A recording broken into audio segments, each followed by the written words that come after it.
తెలుగు నవలా శ్రోతలకు లక్ష్మీ కథల ప్రపంచానికి స్వాగతం. మాదిరెడ్డి సులోచన గారు రచించిన అద్దాల మేడ అనే నవలను వింటున్నాం కదండి. ఈరోజు ఈ వీడియోలో మనం ఎపిసోడ్ 4 వినిద్దామండి. చదివి వినిపించేది పద్మిని. అక్క, 5 రూపాయలు కావాలి, సుధీర్ అడిగాడు.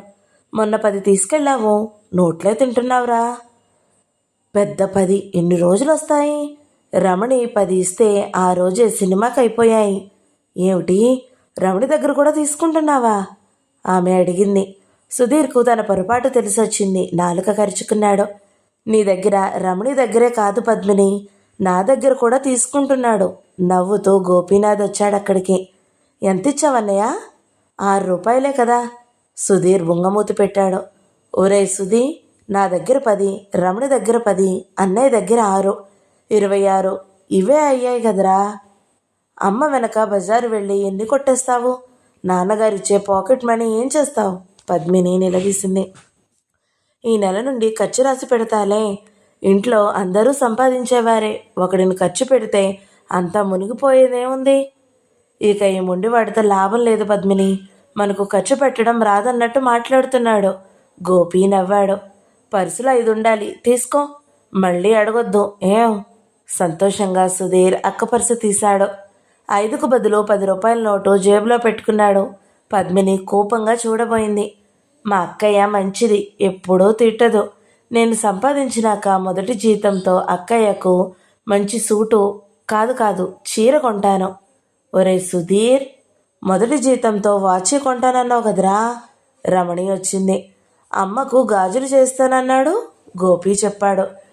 చాలండర్రా పాపం, ఏదో మాట వరుసకన్నాడు. ఆ మాత్రం అన్నా చేయించినంత మాట. నవ్వుతూ అన్నది రాజేశ్వరి.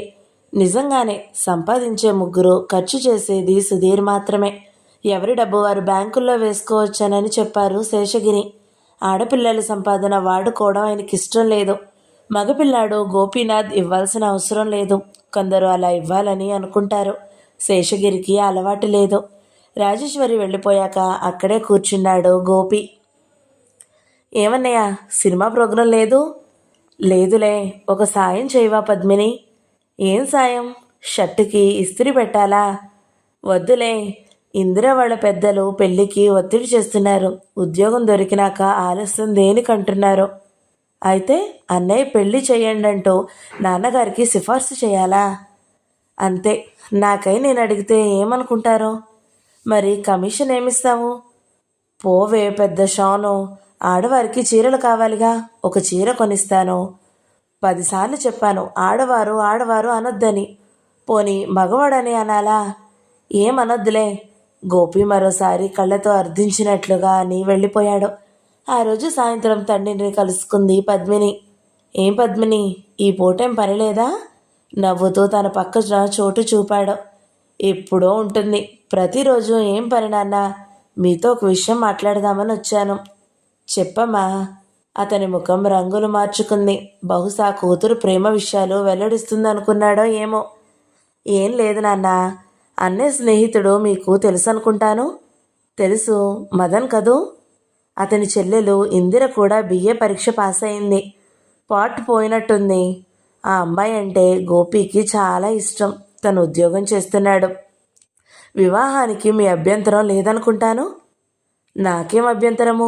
మగపిల్లవాడికి తొందరే ఉంది. ఆడపిల్లని మీరిద్దరూ. అబ్బబ్బబ్బా, మధ్యలోనే తండ్రి మాటలు తుంచేసింది. ఆడపిల్ల అని మాట్లాడతారేమోనన్నా. మీరేం మమ్మల్ని మోస్తున్నారా? మా ఉనికి అంత ఇబ్బందిగా ఉంటే చెప్పండి, ఎక్కడైనా హాస్టల్లో ఉంటాము. తొందర పడకూడదు తల్లి. నువ్వు హాస్టల్లో ఉన్నా, మరో పెద్ద ఉద్యోగం చేస్తున్నా నా బాధ్యత బరువుగానే ఉంటుంది. నిన్ను అయ్య చేతిలో పెట్టే వరకు కన్నబిడ్డలను దూరం చేసుకోవాలని ఎవరికుంటుంది? కానీ సంఘ నియమాలకు తప్పలేము, తప్పించి తిరగానో లేము. మొదట మీ వివాహం అయ్యాక అన్నయ్యది ఆలోచిస్తాము. ఇక్కడే పొరపాటు చేస్తున్నారు నాన్న. అడిగిన వారికి కాదని బాధ్యత తీర్చుకుందామని చూస్తారు. అన్నయ్య సుముఖంగా ఉన్నాడు. అయితే వాడి తరపున రాయబారం వచ్చావా? అలాంటిదే అనుకోండి. తనంతట తాను చెప్పలేనని ప్రాధేయపడ్డాడు. కూతురు మాటలు విని కొద్దిసేపు మౌనం వహించారు. అమ్మా, ఓ విషయం చెప్పనా? చెప్పమన్నట్టు చూసింది. ఏం లేదు, చదువు ఉద్యోగము నీ ఇష్ట ప్రకారమే అమిరాయి కదా. ఇంక వివాహానికి అభ్యంతరం ఏముంది? ఇప్పుడే 21 దాటాయి. అభ్యంతరం అని ఎవరన్నారు నాన్న?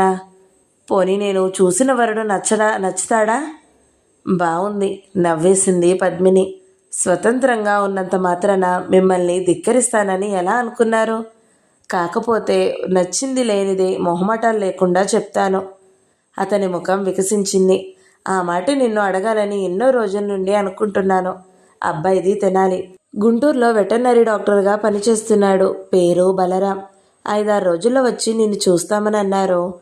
నువ్వు అనుకున్నట్టు సంతలో పశువులాగా చూడరు. అతను ఒంటిగానే వస్తానన్నాడు.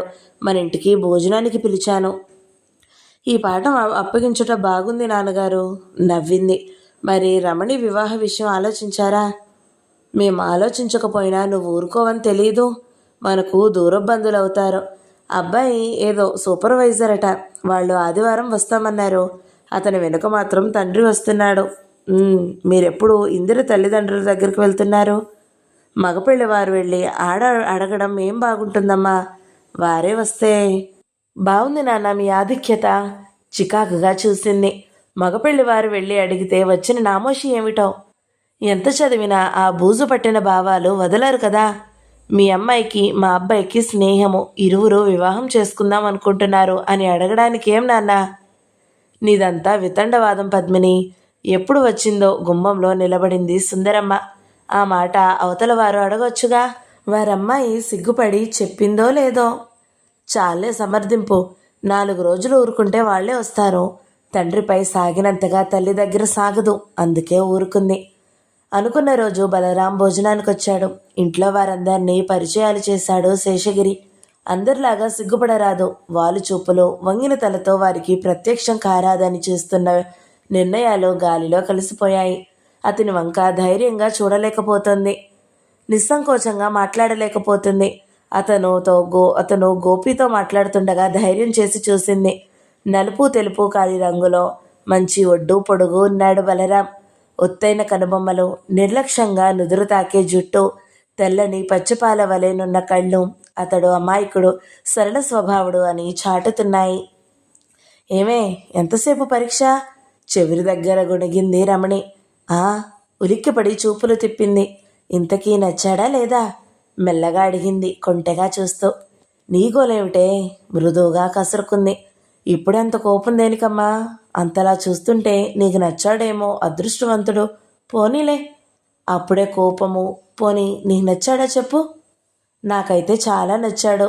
నీకు అతనికి మంచి జోడిగా ఉంటుంది. నీ గంభీరత, అతని సరళత కలిసిపోతాయి. అయితే నేను అంత గంభీరంగా ఉంటానా? బొంగమూతి పెట్టింది. అతనిటే చూస్తున్నాడు. రమణి హెచ్చరించింది. ఇరువురు బుద్ధిమంతుల్లాగా తిరిగి కూర్చున్నారు. మీరెక్కడున్నారు? ఎక్కడ పనిచేస్తుంది? పద్మిని వంక చూస్తూ అన్నాడు. అతని చూపులు భరించలేనంత ఆప్యాయతను, ఆరాధనను కనుపరుస్తున్నాయి. ఎంతో ప్రయత్నం మీద జవాబు చెప్పింది. కాలేజీలో లెక్చరర్గా చేరాను. రమణి క్లాస్ మిస్ చేసింది. ఏజీ ఆఫీసులో పనిచేస్తుంది. చాలా సంతోషం. సాయంత్రం అలా వస్తారా? కొందరు మిత్రులను కలుసుకోవాలి అని అడిగాడు. అతని నిర్మోహమాటం నచ్చింది. తండ్రి చేత అడిగిస్తే అంతగా వచ్చేది కాదు. ఎంత స్వతంత్రంగా ప్రవర్తించబోయినా అనాదిగా నరనరాల్లో పాతుకుపోయిన స్త్రీతత్వము వదలదు. అందుకే తండ్రి వంక చూసింది. వెళ్ళిరామ్మా. రమణి, నువ్వు వెళ్తావా? శేషగిరి అడిగాడు. బలరాం ముఖంలో రంగులు మారడం గమనించింది. నేను వేరే చోటకెళ్ళాలి మావయ్య. తప్పించుకుంది. భోజనాలు కానించి అందరూ విశ్రమించారు. పద్మిని లేచి ముఖం కడుక్కునేసరికి రమణి బీరువా అంతా తిరిగేసి దుస్తులు ఎన్నిక చేస్తుంది. మణి, నాకు తెలియని రాజకార్యాలు ఏమున్నాయి నీకు? రాజకార్యాలని కాదు, ఆ పెద్ద మనిషి ఈ అందాల రాణితో ఒంటరిగా మాట్లాడాలని బయటకు తీసుకుపోతుంటే మధ్య నేనెందుకే? ఛీ, నీకే ఆ భేదభావము. నేను నిన్ను ప్రేమించినంతగా ఎవరినీ ప్రేమించలేదు. బలరాం బలమైన చేతులతో ఇమిడి ఈ మాటే చెప్పాలి. కుంటిగా నవ్వింది రమణి. అయితే నా మాట మీద నమ్మకం లేదా? కోపంగా చూసింది పద్మిని. ఈ కోపం కాస్త తగ్గించవే సత్యభామ. నీ మీద నమ్మకం లేక కాదు మిన్ని. ప్రపంచంలో ప్రతి స్త్రీకి భర్తకు మించిన వారెవరూ ఉండరు. అలా కాదనలేము కూడాను. ఇంతవరకు కన్యలముగా ఏమనుకున్నా పర్వాలేదు. మరో కొత్త జీవితం ప్రారంభించబోతున్నావు. కాస్త ఆవేశం తగ్గించు. అదే అన్ని అనర్థాలకు కారణం. మణి, ఓ పాట రాయవే. అందులో నాకు చెప్పే హితబోధలన్నీ రాయి.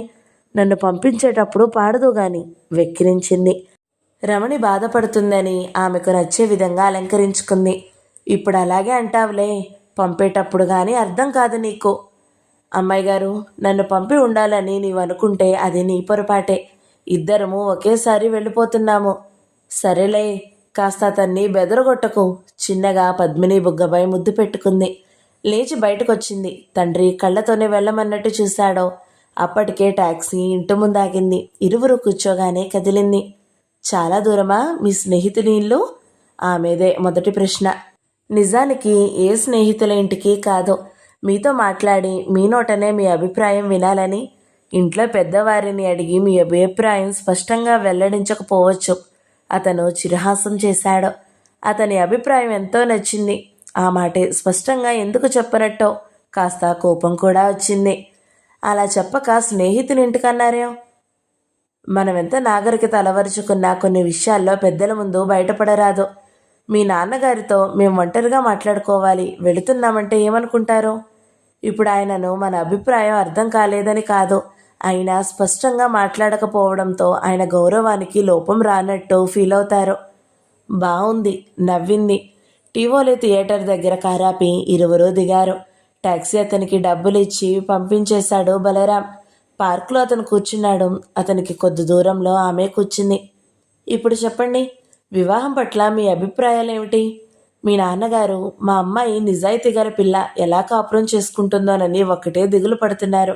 అతని కొంటి చూపులు చూసి తలదించుకుంది. ఆమె బుగ్గల్లోకి రక్తం వచ్చింది. కొంచెం స్వతంత్ర భావాలు గల పిల్ల, మగవారి కన్నా తెగువ ఉన్నదన్నారే, ఏది? మీ బుగ్గల్లో పూసిన గులాబీలు స్త్రీతత్వాన్ని స్పష్టంగా చెబుతుంటేను. మీరు నన్ను పొట్లాటల్లోకి దింపాలని అయితే రాలేదు కదా. తలెత్తి చూసింది. ఎంతో కోపం ప్రదర్శించబోయినా చేత కాలేదు. పోట్లాట? అది నా స్వభావానికే విరుద్ధం. ఏమో, మీ స్వభావాన్ని అంచనా వేయలేకపోతున్నాను. మొదట చూడగానే చాలా అమాయకుల్లాగా అనిపించారు. మరిప్పుడు? చేతులు వెనక్కి ఆనించుకుని అడిగాడు. మాట్లాడరా? నిలదీస్తే ఏం మాట్లాడను? మరి మనం ఇలా కాలం వృధా చేసుకుంటే ఎలా ఏమిటి? అప్పుడే అరగంట అవుతుంది. మనం బయలుదేరాలి. వివాహం అంటే ఇష్టమేనా? ఇష్టం లేనిది ఇంత దూరం ఎలా వస్తానో అనుకున్నారు? జీవితంలో వివాహం ఒక ముఖ్యమైన ఘటన. అది అందమైన మలుపు కూడాను.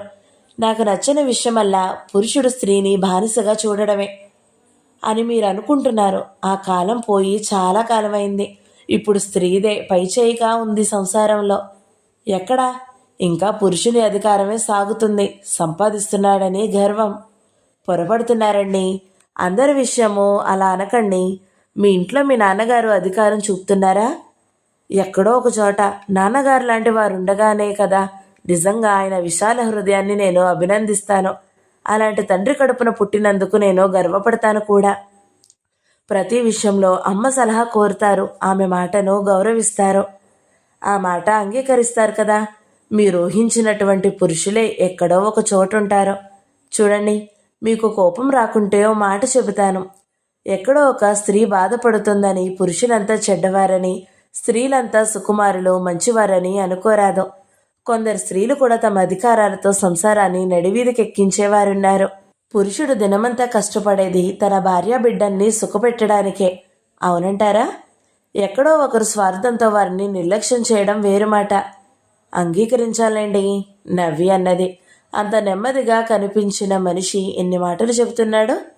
నా అభిప్రాయము తప్పంతా పురుషులదేనని కాదు. స్త్రీ ప్రతి విషయంలో పరాధీనగా ఉండరాదని, స్వతంత్రంగా బ్రతకగలిగే శక్తి ఉంటే సంఘంలో ఆమెను అంతగా విమర్శించారని పొరపాటు పడుతున్నారు. ఆమె ఎంత శక్తి కలిగి ఉన్నా తోటి స్త్రీ శక్తి నుండి తప్పించుకోలేకపోతుంది.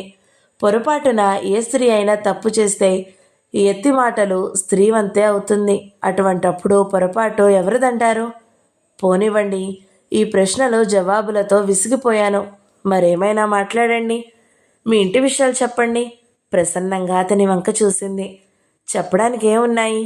మా కుటుంబంలో పెద్దవాడిని నేను. 2 తమ్ముళ్ళు, 1 చెల్లెలు ఉంది. భగవంతుని దయ వల్ల భూవసతి కూడా ఉంది. నాన్నగారు వ్యవసాయం చేస్తారు. అత్తగారి ఆరడి అంటూ భయపడాల్సిందేం లేదు. మా అమ్మ చాలా మంచిది. నా వివాహం విషయంలో అన్ని హక్కులు నాకే ఇచ్చారు. ఇక నా జీతం చాలించండి. కుటుంబ సభ్యులను పరోక్షంగా పరిచయం చేసుకుందామని అడిగితే మీ జీతం ఎంతో చెబుతారే? తెలపడం మంచిది కదా. ఎవరికి మంచిది? కాస్త తీవ్రంగా అడిగింది. ఇరువురికి. అయితే నా సంపాదనను గూర్చి అడగలేదే? అవసరం అనుకుంటే మీరే చెబుతారు.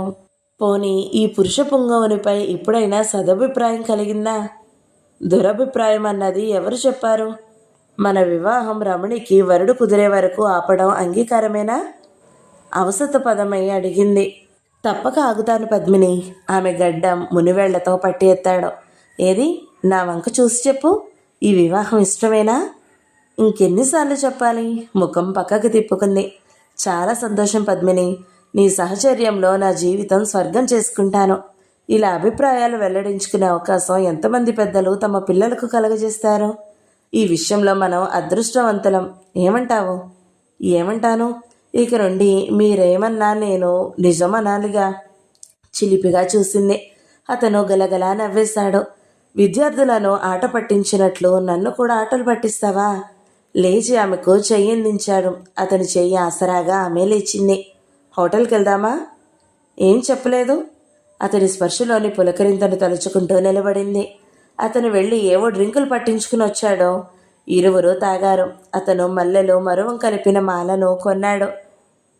ఇంకొకటి కొనండి. నేను మర్చిపోయాను. మొదటే చెప్పారు మీ నాన్నగారు. రమణి గారంటే మీకు ప్రాణమని.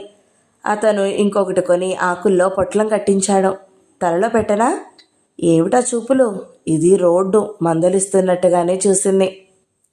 బస్సులో వెళ్దామా? జంట నగరాలలో బస్ ప్రయాణం చెబితే తరగదులేండి. మొదటి స్టేజీలోనే జనం నిండిపోతారు. మధ్యలో ఎక్కడా ఆపరు. ఆఖరి స్టేజీ చేరుకునేసరికి చాలా సమయం అవుతుంది. బిఫోర్ టైం వస్తే అధికారుల కోపడతారు. ఏ జనసంచారము లేని చోట ఆపి మన ఓపికను పరీక్షిస్తారు. మనం ఎవరైనా అడిగి విసిగించగలమని డ్రైవరు కండక్టరు ఇరువురు దగ్గరగా ఉన్న కాఫీ హోటల్లో దూరుతారు. కర్మ, ఏనాడైనా బస్సు ఖాళీగా ఉంటే అలవాటు చొప్పున కండక్టర్ డబుల్ బెల్ ఇస్తాడు. అన్నిటినీ గూర్చి లోతుగా ఆలోచిస్తున్నట్లే ఉందే. నిజమండి. ప్రతిరోజు పాఠాలు చెప్పడము, అధికారులను మెప్పించడము గండము కాదు, కానీ బస్సు టైంలో అందుకోవడం గండం అవుతుంది. ఇరువురు ట్యాక్సీ చేసుకుని ఇల్లు చేరారు. నాన్నగారు, ఉత్తరమండి. దస్తూరి కొత్తగా ఉంది. హాల్లో నుండి అరిచింది పద్మిని. రమణి వచ్చింది. బలరాం రాసుంటాడో? నవ్వును దాచుకుంటూ చూసింది. ఉండవే వెర్రి తల్లి. బలరాం రాస్తే నాన్నకెందుకు రాస్తాడు? ఓయ్, నీకు రాయాలని ప్రమాణం చేయించుకున్నావా? రమణి ఆట పట్టింది. తండ్రి దగ్గర ఏ విషయానికి సంకోచపడదు పద్మిని. అతని పేరున్న ఉత్తరం స్వతంత్రంగా చించింది. శ్రీ పూజ్యులైన శేషగిరి గారికి. మేం చూసిన అమ్మాయి అందచందాలకు తీసిపోదు, కానీ మా ఇంట్లో వారికి ఇష్టం లేదు. తండ్రి పరాయి మతంలో కలిశాడట. తల్లి కూడా భర్తను వదిలింది. అమ్మాయి ఎలాంటిదో తెలీదు. మీ అమ్మాయినిస్తే మాకు అభ్యంతరం లేదు. పద్మిని ముఖం ఎర్రబడింది. కసిగా ఉత్తరాన్ని ముక్కలు ముక్కలు చేసింది. ఎవరి ఉత్తరం మిన్ని? ఎదురుగా నిలబడిన రమణి అడిగింది. ఎవడో పనికి మారని ఏదో రాశాడు. పోనివ్వు. విద్యార్థిని నిలమై ఉండగానే ఉత్తరాలు రాశారంటే ఇప్పుడు కూడానా? ఇప్పుడు విద్యార్థినిలాగానే ఉన్నారక్కయ్య. సుధీర్ పక్క గదిలో నుంచి వచ్చాడు. మాతో పాటు ఒక ఆమె ట్రైన్లో వస్తుంది. మేము టీచర్ అనుకున్నాము. ఏదో గర్ల్స్ స్కూల్లో 9వ క్లాస్ చదువుతుందట. రమణి నవ్విన పద్మిని ముఖాన గంభీర ఛాయలు వదల్లేదు. ఎవరు రాశారు పద్మిని? శేషగిరి వచ్చాడు. ఎవరో పనిలేని వెధవ రాసినట్టున్నాడు. ఆ ఉత్తరం అప్పుడే పద్మిని కోపానికి గురయ్యి ముక్కలు ముక్కలుగా మారిపోయింది. రమణి చెబుతుంది. అసలు విషయం చెబితే రమణి అలా నవ్వగలదా?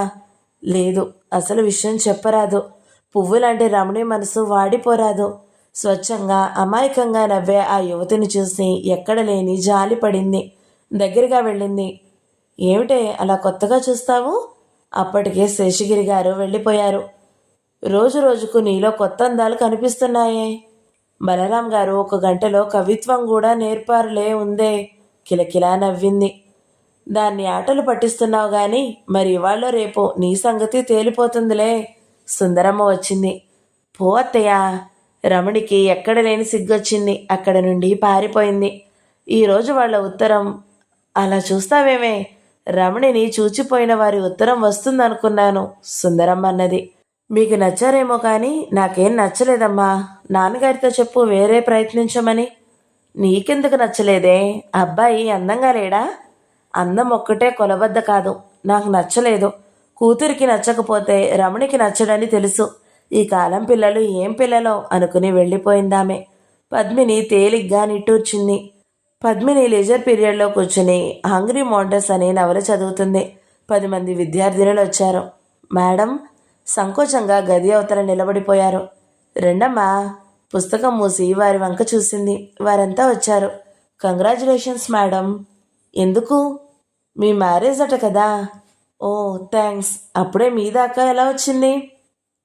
రమణి గారు మా అక్కయ్య ఒకే చోట పనిచేస్తారండి, ఒక అమ్మాయి చెప్పింది. చిన్నగా నవ్వింది. ఆమెకు వెంటనే గుర్తొచ్చింది. ఆ రోజు రమణిని చూడడానికి వరుడు వస్తున్నాడని వారితో మాట్లాడి పంపించి మిక్స్డ్ డిపార్ట్మెంట్ వైపు వెళ్ళింది. మైత్రేయి, ఈరోజు ఆఖరి పీరియడ్ పోయిటరీ ఉంది. ఆ పీరియడ్ కావాలంటే నువ్వు తీసుకో. నాకు కాస్త పని ఉంది. ఏమ్మా, ఉడ్బీ వస్తున్నారా? ఏం పని లేదు. ఆమెకు ధన్యవాదాలు అర్పించి బస్ కొరకు చూడకుండా టాక్సీ చేసుకుని వచ్చింది. ఆమెకి ఎంతో ఆత్రంగా ఉంది. ఈ సంబంధం కుదిరితే వెంటనే సంతోష వార్త బలరాంకు రాయొచ్చు. టాక్సీకి డబ్బులిచ్చి ఇంట్లోకి వచ్చింది. నువ్వు వచ్చావు కానీ ఈ పరధ్యానపు పిల్ల రాలేదు. రాజేశ్వరి విసుక్కుంది. అది హానెస్టీగా బస్సులో రావాలనుకుంటుందేమో అత్త. లోపలికి వెళ్ళి ఇల్లంతా చూసి తృప్తిగా నిట్టూర్చింది. మాటలలోనే రమణి వచ్చింది. ఆమెను లాక్కుని గదిలోకి తీసుకెళ్ళింది. ఆఫీస్ వదలబుద్ధి కావడం లేదే? అలా కాదు, పనిచేసేవారంటే బాస్కి ఇష్టం. నేను సెలవు అడిగితే ఇస్తారనుకో, యువతల వారికి కడుపు మండుతుంది. మన వారింకెప్పుడు హానెస్టీగా పనిచేయడం నేర్చుకుంటారో. ఏ డ్రెస్ తీయమంటావు? బీరువా దగ్గర నిలుచుని అడిగింది పద్మిని. ఏదో ఒకటి తీయవే. నాకు ఈ తతంగం నచ్చలేదు, నిట్టూర్చింది. నాకు మాత్రం నచ్చుతుందంటావా? ఏదో కాలం వెళ్ళదీయాలి. ఎన్ని ఆశయాలున్నా ఎందుకో కొన్ని అస్వతంత్రంగానే ఉంటాయే. మాటలు తర్వాత తల్లి. అవతల వారు వచ్చి హాల్లో కూర్చున్నారు. సుందరమ్మ కేక వినిపించింది. త్వరగా ముస్తాబు ముగించి రమణిని వెళ్ళమంది. అదేం, నువ్వు రావా? నువ్వు వెళ్ళు, తర్వాత నేను వస్తాను. పెళ్ళికొడుకు పొరపాటు పడగలడు. సుందరమ్మ వెనకాల హాల్లోకి వెళ్ళింది రమణి. రాజేశ్వరి పద్మిని గుమ్మానికి చెరువు వైపు నిలుచుని కుతూహలంగా హాల్లోకి తొంగి చూస్తున్నారు. పద్మినికి అలా చూడ్డానికి ఇష్టం లేకపోయినా పెళ్లివారు మీ అమ్మాయిని చేసుకుంటామంటే ప్రమాదమని నిలుచుండిపోయింది. అమ్మాయి తండ్రి చనిపోయాడా? హాల్లో ప్రశ్న వినిపించడం, అత్త ముఖం నలుపు కావడం క్షణంలో అయిపోయాయి. ఆహా లేదండి అన్నారు. జీవితం మీద విరక్తి కలిగి దేశాల మీద వెళ్ళిపోయారు. ఆయన ప్రసక్తే లేదు. నా కూతురు ఇలా పెంచాను. మీరు కట్న కానుకలు ఏం కావాల్సి వచ్చినా నన్ను అడగొచ్చు. శేషగిరి ఎంతో వినయంగా చెబుతున్నాడు. వరుడు రమణి వంక చూస్తూ గోళ్లు గిలుక్కుంటున్నాడు. ఆమె నేల చూపులు చూస్తూ వరుణి అన్నగారు పరీక్షలలో విద్యార్థిని నిలదీసి అడుగుతున్నాడు. ఆయనది అసలు ఊరేది? రమణి తండ్రి ఊరి పేరు అన్నీ అడిగారు. అయిష్టంగా జవాబు చెప్పాడు శేషగిరి. ఆయన మాకు తెలీదా? కులం గోత్రం వదిలేసి ఆడవారెంబడి తిరిగినారు. ఇప్పుడు మతం మార్చుకుని శుభ్రంగా ఉంటే దేశాలు పట్టాడారంటారేంటండి? సంవత్సరం క్రితమే బెజవాడ స్టేషన్లో చూశాను. మాకు కానివారు ఎలా పోతేనే మేమంతగా పట్టించుకోవండి. అతని ప్రసక్తే అనవసరము. నాకిద్దరు బిడ్డలు అనుకుని పెంచాను. ఇరువురికి కట్నం లాంఛనాలు సరిగ్గా ఇస్తాం, శేషగిరి చెప్పాడు. అవునండి, తెలియక మా ఆడబడుచును ఇచ్చారు. జరిగిపోయిన దానికే. అమ్మాయి బుద్ధిమంతురాలు, శాంత స్వభావరాలు. సుందరమ్మ మాట కలిపింది. వరుణి అన్నగారు వంకరగా నవ్వాడు. కట్న కానుకలు ఇవ్వగలరు కానీ రక్తంలో ప్రవహించే గుణగణాలు ఆ తండ్రివే ఉంటాయి కదండి. అది తండ్రి దగ్గర పెరగనిదే. క్షమించండి శేషగిరి గారు, మాకు ఇలాంటి అమ్మాయిని చేసుకునే గతి ఏం పట్టలేదు. కట్నం కానుకలకు గ్యారంటీగా నిలబడతారు, కానీ ఆమె ప్రవర్తనకు నిలబడరుగా. డబ్బు లేకపోయినా మాది నిప్పులాంటి కుటుంబము. అతను లేచాడు. పద్మినికి వధువు కంట నీరు కనిపించింది. ముందుకు రాబోయి పడిపోయే అత్తను పట్టుకుంది. ఆమెను గదిలో పడుకోబెట్టి త్వరగా బయటకొచ్చింది. తండ్రి వారిని ప్రాధేయపడడం చూసి మండిపడింది. ఎందుకు నాన్నగారు ఇలాంటి వారిని ప్రాధేయపడతారు? మన అమ్మాయి గుణగణాలకు గ్యారంటీ కావాలి. మరి మీ అబ్బాయి మంచివాడని గ్యారంటీ ఏమిటండి? విసురుగా అడిగింది. మిన్ని, తల్లి, సుందరమ్మ, శేషగిరి ఒకేసారి అరిచారు. ఎందుకమ్మా అంత భయం? ఇలాంటి సంకుచిత స్వభావాలను కట్టుకుని జీవితాంతం ఏడ్చే కన్నా వివాహం లేక కన్యగా ఉండిపోవడం సుఖం కాదు. ఇంటికి పిలిచి అవమానిస్తున్నారు. వరుణి ముఖం ఎర్రబడింది. అవమానం అనే పదానికి అర్థం తెలిస్తే ఇలా గంగిరెద్దులాగా అన్నగారనే మాటలను ఆమోదించవు. మనకిష్టం లేకపోతే తర్వాత మర్యాదగా తెలియజేద్దామంటావు. అవతలి వారు మనుషులని తెలియదు. ఆమె మాటలు వింటూ రమణి వంక చూస్తున్నాడు. 2 చెంపల మీదుగా నీరు జారుతుంది. క్షమించండి అనేసి వెళ్ళిపోయాడు. అతని వెనకాలే అతని అన్నగారు వెళ్ళిపోయాడు. రాత్రి వరకు రాజేశ్వరికి విపరీతమైన జ్వరం వచ్చింది. అందరూ ఆతృతగా కాచుకుని సేవలు చేశారు. నేనెందుకు చచ్చిపోలేదు అని ఏడ్చింది. ఊరుకో రాజమ్మ, నేనుండగా రమణికేం తక్కువ లేదు. ఏదో వంకతో డబ్బు ఎక్కువ రాబట్టాలని చూస్తారు. పద్మినికి ఇచ్చిన దానికంటే 2 ఇస్తామని చెప్పి చెల్లెలి తలను నిమిరాడు శేషగిరి. అవునమ్మా, ఊరుకో, మనకేం 10 మంది ఉన్నారని. ఈ 2 పిల్లలకి వచ్చే కదా. నువ్వు పడుకుంటే రమణి చూడు ఎంత దిగాలు పడిపోయిందో. సుందరమ్మ ఓదార్చింది. 2 రోజులు పచ్చిగా ఉన్న హృదయంలో గాయము మానసాగింది. ఈసారి ఇంట్లో వారికి తెలియకుండా శేషగిరి ఒక్కడే రమణిని తీసుకుని ఒక స్నేహితునింటికి వెళ్ళాడు. అతని బంధువుల అబ్బాయి ఎవరో ఉన్నారని సాయంత్రం వచ్చి ఏ విషయమో చెప్పలేదు. వారెక్కడికి వెళ్లారో అందరూ అర్థం చేసుకున్నారు. మణిని అడగనా? వద్దు అనుకుని ఊరుకుంది. రాత్రి చాలాసేపు చదువుకుంటూ గడిపింది. రమణి నిద్రపోవడం లేదని తెలుసు. కడకు కదిపింది. అసలేం జరిగింది మణి? రమణి కళ్ళు నీటితో నిండాయి. దిండిలో తలదూర్చి వెక్కి వెక్కి ఏడ్చింది. చెప్పవే, వారు అవమానించే మాటలన్నారా? లేదు మిన్ని, కాస్త సంభాళించుకుంది. అతని ఆకారం గుర్తుకు వస్తే కంపరం ఎత్తుతుంది. భయంగా చూసింది. నిజమా? అంత వికారంగా ఉన్నాడా? ఆకారం భగవంతుడు పెట్టింది. 40 దగ్గరగా ఉంటాయి ఏళ్ళు. పెద్ద పెద్ద మీసాలు, నిషాతో నిండిన కళ్ళు. చూస్తే భయం వేస్తుందనుకో. అంగీకరించావా? నా ఇష్టమేముంది? మావయ్య అంగీకరించినట్లే కనిపించారు. వారితో చాలా ప్రేమగా మాట్లాడినారు. ఛా, ఏడుతావా పిచ్చి ముద్ద? నీకిష్టం లేనిది ఎవ్వరూ చేయజాలరు. ఊరుకో. ఆమెను దగ్గరకు తీసుకుంది. పద్మిని చెంతన నిశ్చింతగా నిద్రపోయిందా అమాయకురాలు. ఉదయం శేషగిరి పేపరు చదువుతుండగా విసురుగా వెళ్ళింది పద్మిని. నాన్న, రమణి మీకేం అపకారం చేసింది? ఎవరన్నారమ్మా? ఆశ్చర్యంగా తలెత్తారాయన. వేరే అనాలా? ఆ రాక్షసుడికి తననిచ్చి పెళ్లి చేయడంలో అర్థం? ఓ అదా, పిచ్చిపిల్ల. వారితో సౌమ్యంగా మాట్లాడినంత మాత్రాన అంగీకరించినట్టేనా? అప్పుడే రాజేశ్వరిని బలిపీఠం ఎక్కించాము. తెలివి లేదా తల్లి? వారికి మాకిష్టం లేదని చెబుతాను. నిశ్చింతగా ఉండు. క్షమించండి నాన్న, తొందరపడ్డాను. తలంచుకుని జవాబిచ్చింది. ఆ వార్త తెచ్చి చెల్లి చెవిలో వేస్తేనే గాని తృప్తి పడలేదు. చూస్తుండగానే కాలం కరిగిపోతుంది. మరో సంబంధం వారు వచ్చారు. అంగీకరించినట్టు అంగీకరించి వెళ్ళి ఏదో సాకులతో ఉత్తరం రాశారు. పద్మిని తన బద్దలవుతుంది. ఎంత ఆలోచించినా అర్థం కాని విషయం ఒక్కటే. తల్లిని తండ్రిని వదిలి వేరే మతంలో కలిస్తే తప్పెవరిది? ఆమె అప్పటికీ పసిబిడ్డే కదా. అయినా అతని తప్పున నెత్తినెందుకు రుద్దినట్టు? వచ్చే వరుల తాత తండ్రులు మంచివారేనా? వారికి వంకలేం లేదా? ఈ అన్యాయం అణిచేదెలా? బలరాం ఉత్తరం రాస్తే జవాబు రాయాలనిపించలేదు. నాన్న పొరపాటు చేశాడు. రమణికి కుదిరాకే తనకి కుదిరిస్తే ఇంత బాధ ఉండకపోను. అన్నయ్య, ఇద్దరిది ఒక్కసారి అంటూ ఒక సంబంధం వదులుకుంటామా? సంవత్సరాలు వేచి ఉన్నాయి. బలరాం తల్లిదండ్రులకు రాసి ముహూర్తం పెట్టించమను. కళ్యాణ ముహూర్తం దాని నుదుటను ఎప్పుడుంటే అప్పుడవుతుంది. వేసవి ప్రవేశిస్తుండగా రాజేశ్వరి చెప్పింది.